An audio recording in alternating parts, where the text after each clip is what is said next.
नमस्कार दोस्तों। बुद्ध कोई नाम नहीं, उपाधि है जागृत व्यक्ति की। सर्वोच्च रैंक क्या है, जानिए सिद्धार्थ गौतम ने कैसे पाई वो शांति जो उन्हें पुनर्जन्म से मुक्त करती है। बुद्ध कौन थे?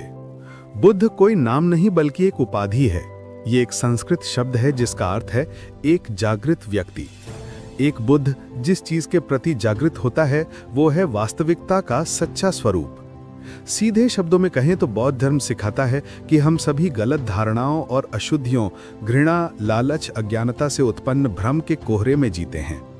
बुद्ध वो है जो कोहरे से मुक्त हो जाता है।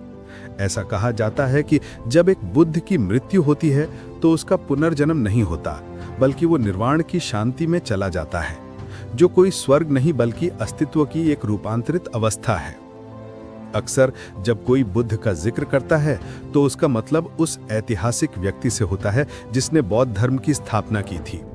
ये व्यक्ति मूल रूप से सिद्धार्थ गौतम नाम का था, जो लगभग 25 सदियों पहले वर्तमान उत्तरी भारत और नेपाल में रहता था। पारंपरिक कथा लगभग 557 ईसा पूर्व में नेपाल के लुम्बिनी में सिद्धार्थ गौतम के जन्म से शुरू होती है। वे एक राजा के पुत्र थे जिनका पालन पोषण सुख सुविधाओं से भरपूर था। उन्होंने विवाह किया और एक पुत्र उत्पन्न हुआ।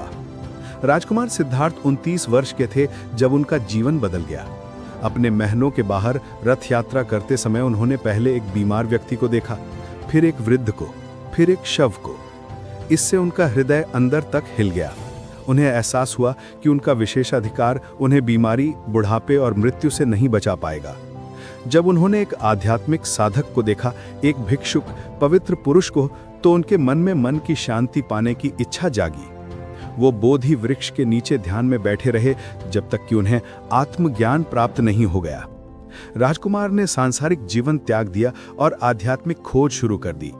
उन्होंने गुरुओं की खोज की और अपने शरीर को कठोर, लंबे उपवासों जैसी तपह साधनाओं से दंडित किया। ऐसा माना जाता था कि शरीर को दंडित करना मन को उन्नत करने का मार्ग है और ज्ञान का द्वार मृत्यु के किनारे ही है। हालांकि इसके 6 साल बाद राजकुमार को केवल निराशा ही हाथ लगी। अंततः उन्हें यह एहसास हुआ कि शांति का मार्ग मानसिक अनुशासन से होकर जाता है। आधुनिक भारत के बिहार राज्य के बोध गया में वे एक फीकस वृक्ष, बोधि वृक्ष के नीचे ध्यान में तब तक बैठे रहे जब तक कि उनकी जागृति या उन्हें ज्ञान की प्राप्ति नहीं हो गई।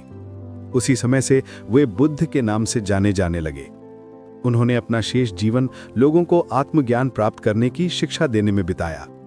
उन्होंने आधुनिक बनारस के निकट सारनाथ में अपना पहला उपदेश दिया और फिर गांव-गांव पैदल चलकर शिष्यों को